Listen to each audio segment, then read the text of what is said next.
Hello, podcast listeners. We know podcasts are a great way to catch up on a program that you may have missed on KSJE, and it's provided as a free service of this radio station. But KSJE is now listener supported, and so while you enjoy this podcast, we hope that you'll also take some time to join KSJE. Become a member today. It's quite easy to do. Just go to our website at ksje.com/support and pick the level of support that best matches your budget. Thanks again for listening. Here's your podcast.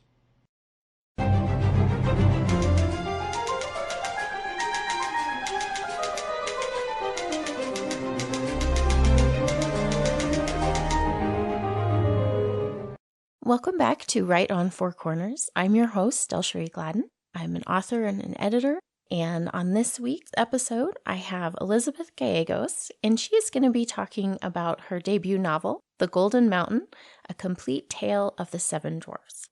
Liz, go ahead and introduce yourself. Hey there, I'm Elizabeth Gallegos. Very glad to be here. Very glad to be talking with you, DelSheree. So this is your first book, and we'll talk about kind of your route to publishing in a little bit, but I wanted you to first give our listeners an idea of what the book's about. I think the title gives a little bit away. Yes, exactly. Okay. Nice. Well, the book is about the Seven Dwarves mainly, and it's kind of an origination story on where the Seven Dwarves come from and how they formed together as a group. And most people know the story of Snow White and where she comes from, even how she gets her name. And then she shows up in the middle of the woods and there's a cabin and there's all these seven dwarves, but there's no explanation of where they come from and their history. And so that's kind of where my book focuses on, and where the inspiration came from is just I remember being a little kid and wondering, well, where did they come from? We know where Snow White came from, but anyway, I finally got to it and wrote it down, and that's my story. So tell us a little bit about just your journey toward writing, because I know, like, with a lot of people, you've got a day job, you've got a family. It's hard to find that point in your life where you can devote that time and energy to writing. Yes, for sure. Yeah, tell us how you kind of moved through initially wanting to write and getting to the point where you did it. For sure, yeah.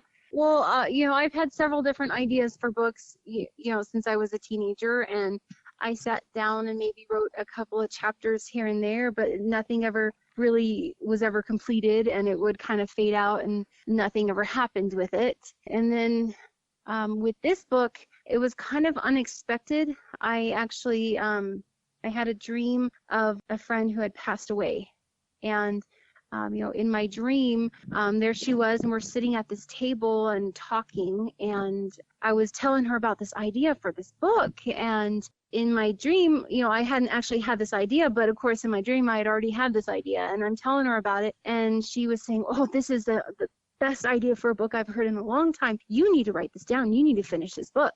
And in my dream, I was like, well, it's just an idea. And I'm kind of shrugging it off. And she's like, no. And she clasps my hand. And she's like, you need to finish this book. And I remember waking up from this dream, oh, my gosh. And I jumped up on my computer and I started writing. And I got a couple chapters out pretty quickly. And I just kind of held on to that remembering of that dream, and her just very adamant that this was a very good idea and I needed to write it down, and I needed to complete it. So I just wouldn't let myself not complete it. I would work, I get home, I take care of the kids, I get dinner going, laundry, get the kids to bed, all of my nightly routine, and then I just save that extra half hour to hour at the very end to try to jump on the computer, get a page down, get a couple of pages down, whatever I could here and there. But I just promised myself, this is it. This is the one I'm not going to let die. So how long did it take you from start to finish to get through that first draft? The first draft took, I would say, about 6 months to get down, and then I would reread it and I would edit it, and I would have somebody else, one of my friends, read it and edit it again. And I mean, I probably took another additional 6 months just for the editing. But the first draft, that took 6 months. Hey, it's a good range of time that I think sounds doable. I know with, kids and family and day jobs and everything else, sometimes that is a big barrier is, Oh well, yeah. when would I have time to There were actually do this? definitely, yeah, mostly mine was in the evenings, or on the weekends, and it wasn't necessarily an everyday thing. There were definitely days when I wouldn't write a single word just because I was so busy, or I would be tired at the end of the day and just go to bed and be done. But I would, in the early morning, kids are not quite up yet, I would spend 20 minutes and do a little bit of typing or rereading and adjusting the story, just something. Weekends seem to be the biggest time where I could concentrate on it, an hour here, an hour there. When nobody's doing anything, just watching television, I'd sneak off into the back room and kind of turn on my computer and start typing away a little bit. Weekdays, a little bit less. Like I said, I would try to get everything done, get the kids fed, laundry started, dishes going. I was like, okay, kids' teeth are brushed. I got like 20 minutes before we got to get them to bed. I'll type a little bit on the computer and just kind of here and there when I could. I try to give myself a goal of about a half a chapter to a full chapter a week to try to make sure that I didn't not ever get something completed, that a week didn't pass where I didn't have something that was written, because I wanted to make sure, again, it's like, don't let this die. This is it for you. This is going to be the one that you're going to complete.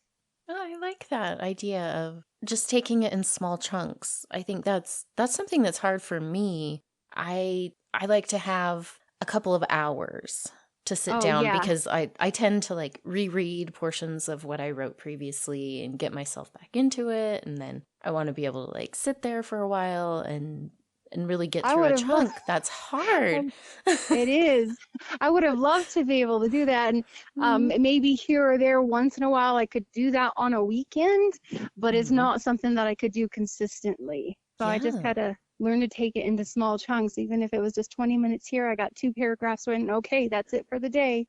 It was better than nothing. So I need to slowly work kind on of count the that ways. because, yeah, I think that's something that's been keeping me from getting much writing done because I'm like, oh, I only have, half an hour before the next thing or whatever. I'm like, oh, that's not enough Yeah, time. And then I just don't do it. yeah. So, yeah, I like that you can take it in those small chunks. And I think that's something that I need to work on myself and try to get something done. Yeah, like I said, even if it was just a paragraph or 2 paragraphs, at least I got something in there.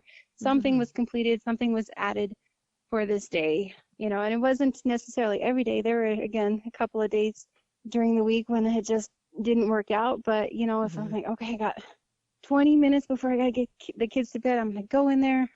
I'm like, okay, and I read a couple chapters. Okay, this is where I left off. This is what's gonna happen next, and I start plugging away, and then 20 minutes would pass really quickly. I'm like, oh, I have so much more to write, but okay, nope, I'll have to do this next time. And then I go get the kids ready for bed and do all that, and go on to the next and just take it as it comes. Well, I think that's a great approach to it, and I hope people who, like most of us, are crazy busy all the time with everything going Oh on in yeah, day-to-day life can, find those short moments to make a little bit of progress. And like you said, over 6 months you were able to get the whole book written, and that feels like a task you can accomplish, not something that's yeah. like so big that, like, oh, this is going to take me 10 years. I'm not ever going Oh, to do this. right. Exactly. I didn't want this to take 10 years. I didn't, Mhm. because yeah, exactly. I had started so many other small little projects and other book ideas, and get a few chapters into it and then kind of lose momentum, lose steam, and then it just fell to the wayside because I never had Mhm. time for it, and you forget about it, and it just never happens. And I didn't want that for this particular idea for this book. Well, good. And I'm glad you took that approach and you got through it. One of the other things I wanted to ask you about, with this being a retelling, alternate telling, Mm-hmm. a big part of that is research. It's figuring out what the different versions are, especially with folklore, because this one's a little bit different, but with a lot of them, the different cultures have different versions. It's Yeah. changed over time. So kind of figuring out what all there is out there, and then what Mm-hmm. version you want to take with it. And then Right. I know from us talking previously, you ran into a few things of this story's been told by Disney. So being Right, careful about right. copyright issues and Correct. finding those different routes. So tell us a little bit more about that process and how So you approached it. yeah, so originally when I was initially writing the book, I had went with the names that everybody knew from Disney's version, Happy, Sleepy, and all that. And then when I had almost completed the book, I had remembered that the names were copyrighted. As I was doing some of this research, and I was like kicking myself. I'm like, dang it, because in the original story, the Seven Dwarfs actually didn't have any names. They were just the Seven Dwarfs. Snow White had her name. So the names that Disney had given them were copyrighted. The story itself of Snow White is not copyrighted. It's considered public domain because the author has passed away and the story is more than 100 years old. So it's public domain and anybody can use the story of Snow White. So I had to change and go back to the beginning and change the names. I had already had the setting set in Italy, because when I had done research of the origination of Snow White, the Grimm brothers went around the Europe area collecting stories. So they weren't specifically in one spot where they sat down and made all these stories. So, the origin story of this, is a little bit of a gray area. They know it's around the whole Europe area, but they kind of think it might be Italy. They kind of think it might be another place. So, it's not something completely set in stone, but I liked the idea of setting it in Italy. So I chose Italian names for my characters, and I went through all these these names, and I discovered that a lot of Italian names for boys in particular tend to end with O, like Marco and Leonardo and all these others. And so I had a hard time not naming all Seven Dwarves ending in the O name. I had to really kind of dig into it and find names that were varied, which was kind of fun and challenging at the same time. And so once I found the right names, then I went back through my book and corrected them, which was kind of difficult because I was like, okay, so this one, which was Sleepy, is now going to be this one. So then I had to again go through the whole book, which was kind of a little bit stopping the writing of the story and correcting the story. So that took a couple of weeks to correct on my part. In the end, I think it kind of made the story better because my story has nothing to do with Disney, and I don't necessarily want to be associated with that or think that I'm kind of mooching off of them, because this was completely different. It is very different. I like the approach you took. You start out focusing on one of the dwarves. How did you decide which one was going to be the center of the story, really the main character? And how did you approach developing him as a character in the beginning, especially? As a kid, watching the Snow White cartoon from Disney, one of the comedy that made the story enjoyable was the grumpy dwarf. He was grumpy and grouchy, so it added a lot of comedy, and I really enjoyed that character because without him, it wouldn't have been near as enjoyable. So I had known I kind of wanted him to be the main character because there's a lot you can work with as far as him having a rough childhood and having the reasons why he is that way and how he grows and develops as a character. And there's a lot more you can do with that versus somebody, okay, I'm happy all the time. Or I just thought that his character is the best way to show developmental and growth. And again, kind of with his background and everything, how he is more on a personal level, how you can relate to him.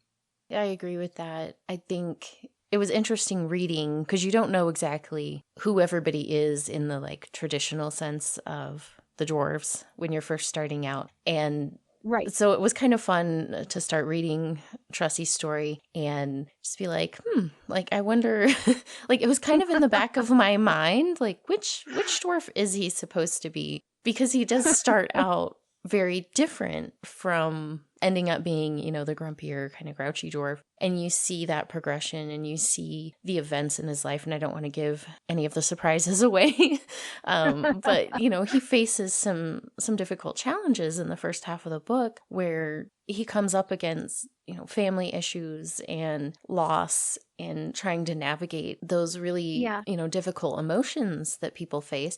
And it changes him and it sets him on his path and takes him from really kind of an insular community and pushes him to kind of go beyond that. And that's where things really start to develop more into bringing in new characters, starting this adventure, getting Yeah. outside of that beginning Yes. setting. And that And was an you know, interesting and transition. oh yes, yeah. I wanted again to develop this character. He's more than just this grumpy person.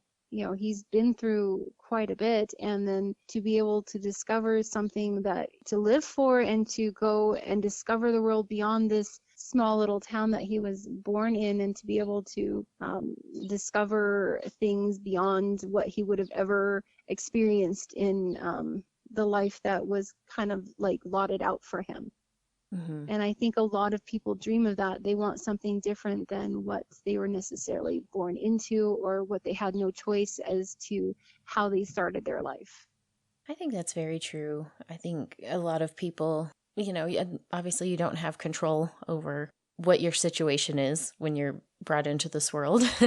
Exactly. But you can adapt and grow and change depending on what you want and where you want to go. And I think that is an interesting thing about fiction, and especially fiction that uses kind of that hero's journey type of structure and storyline of, hey, you started off here, but you don't know where you're going to end up. And the choices you make are going to help determine where you end up. That's a big part of those types of story structures, is looking at the choices that the character makes and how that changes the direction of their story. And so that was an interesting part of this story, that there are quite a few points in the story where Trussie and some of the other dwarves as well have those moments where they have to make a choice. And you as the reader, you can kind of see most of the time which way those choices are going to lead, depending on the other factors involved in the situation. And so it was kind of fun to see that, and to come up to some of those points in the story where like, oh, he could go this way, and I can see it panning out in this direction, or he could take this other route. And that was right. And how it would pan out differently in this direction, but it would still pan out just in a different direction, right? Especially with the other characters and how that affected them. Yeah, exactly. I mean, because they all had an impact in each other's lives. And I mean, if Trussie hadn't set out on his adventure, he wouldn't have been able to accomplish what he did accomplish. I mean, everybody knows the story of the Snow White and everything, and he played such a big role in how she is rescued, and how the end is. And again, and the other members of the group that become the Seven Dwarves, they would have never formed a group if it essentially wasn't for him. So he had a big role in as far as the changing of their lives and what they end up doing on their paths. And that was fun to see someone who I think is, all the dwarves are kind of, side characters in the like Disney version of it. But even in that, like, Grumpy was kind of just like a little bit of comedic grouchiness over in the corner. Yeah. So it was fun to see him. Comedic, a little bit more on the serious side, but still an integral part of the story for sure. Well, and another element that you added to your version of this story were some of the magical elements that aren't in the traditional, Disney version. But I thought they added a really unique layer to this storyline without, giving away too much of it. Tell me how you approached adding magic to the story. And on the dwarf side, there was always some with Evil Queen. Right. But how you came up with that, and then how you developed it and integrated it into the story. Well, I mean, most of the fairy tale stories, have, kind of a magic that helps the hero. Like Cinderella, she had her fairy stepmother and the dress, and, goes away at midnight. She had some magical help. And even Sleeping Beauty, she had, instead of just dying when she pricks her finger, true love's kiss. So they changed some of the magic. And with Snow White, in the original story, the only magic was with the Evil Queen, her magical mirror, and then the poisoned apple. And if you went further with then the Disney, in the original story with the Grimm brothers, the Evil Queen actually visits Snow White on several occasions. There's a poisoned comb that she puts in her hair, and then this enchanted or poisoned lace where her corset is laced too tight and she can't breathe. And so the poisoned apple was actually the third time, which seemed to have worked in the story. But I wanted to be able to have magical assistant for the hero or the main character of the story, not just on the evil side. And that's something because I originally, when I was writing this, I knew I wanted to, once I finished this book, that I wanted to be able to continue the story beyond and past where, the evil queen is defeated and Snow White is revived. I wanted to be able to continue the story beyond and after that. And I knew that this magical omelet that I was adding could be used later on in additional stories as well.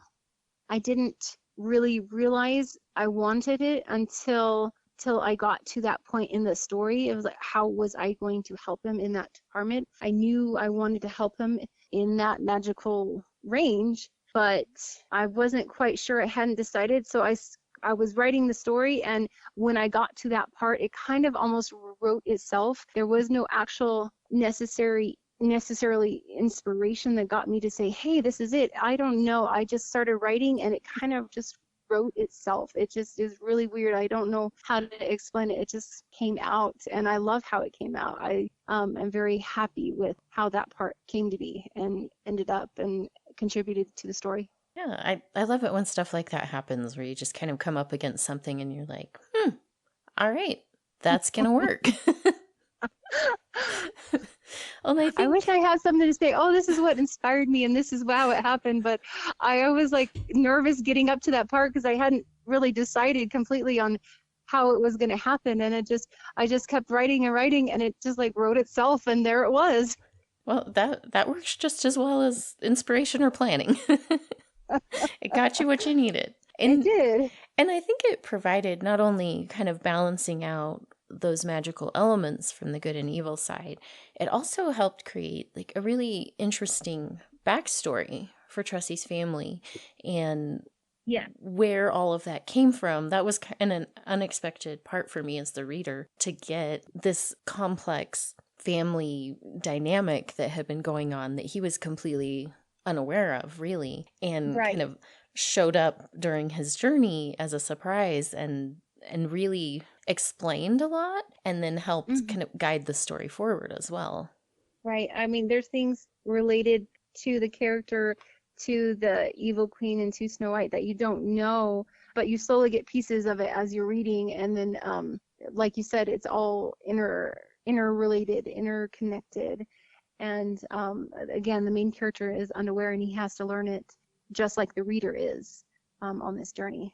And I think that's always nice when the reader's going along with the character and learning at the same time. It helps forge that connection a little bit more strongly between the reader and the characters. And so I enjoyed that element of the story as well.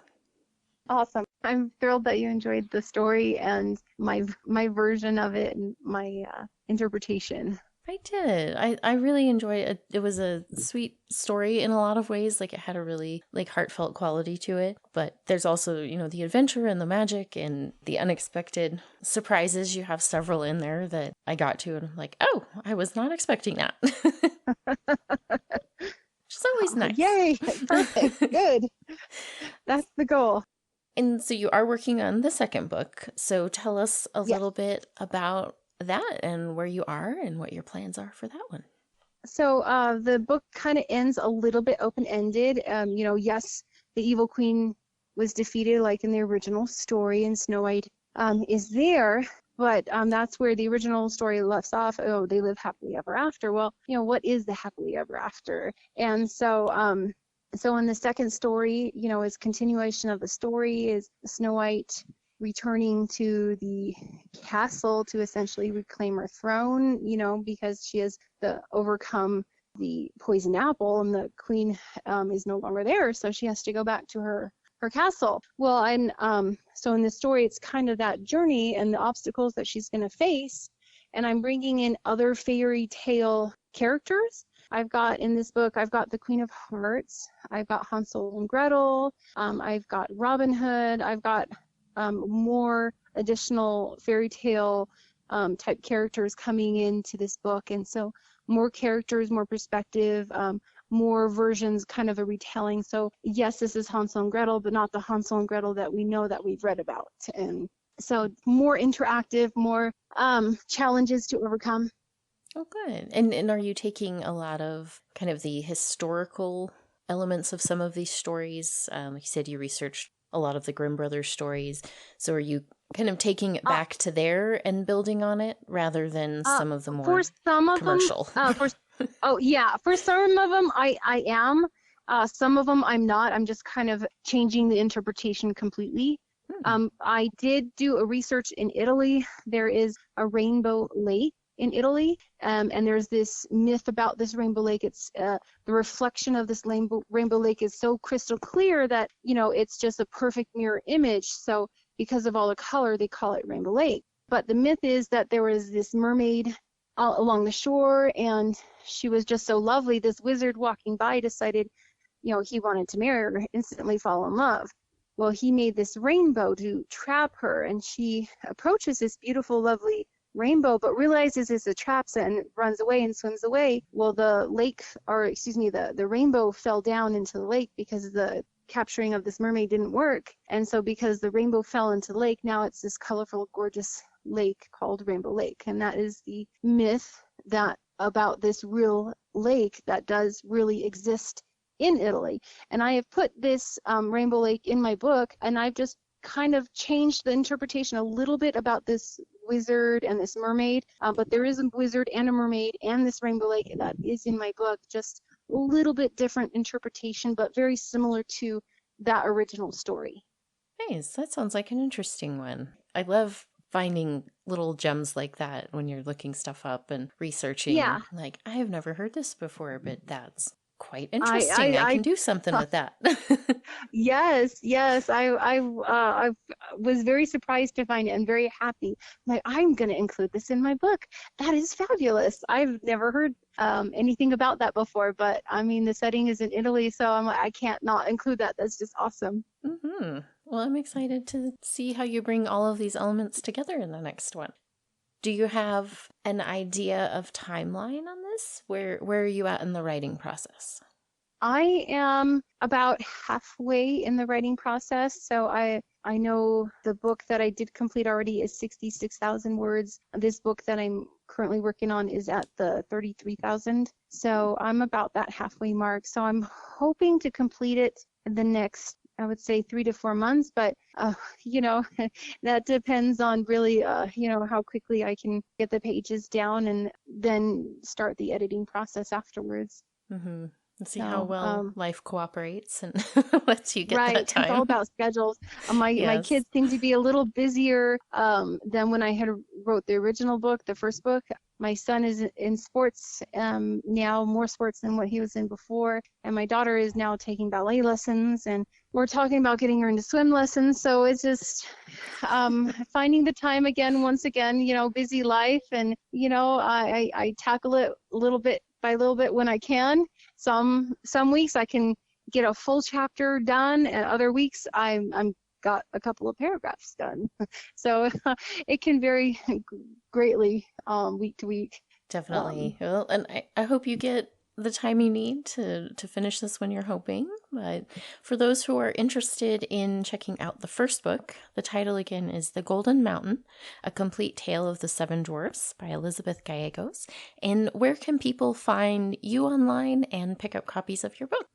Yes. So right now I am just on Amazon. I am hoping to open my own website and get that going soon. But right now it's just on Amazon, and they can find me there. I do have a email that if somebody wants to email me anything for questions or more information, I'm at paintworks@gmail.com. And that is my email address. And so that's all I have so far at the moment. But I am working on getting my own website up and going. Well, that's great. Well, I hope everybody takes a minute to check out the book and learn a little bit more about you. And just want to say thank you for taking the time to talk with me today. It was really great to learn more about your process in the book. Thank you so much for having me. I'm very glad to be here.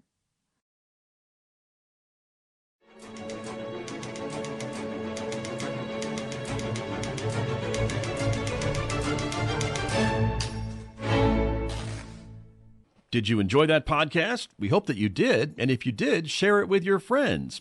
And if you really want to keep podcasts like this coming, please support KSJE. You can do it easily online at ksje.com.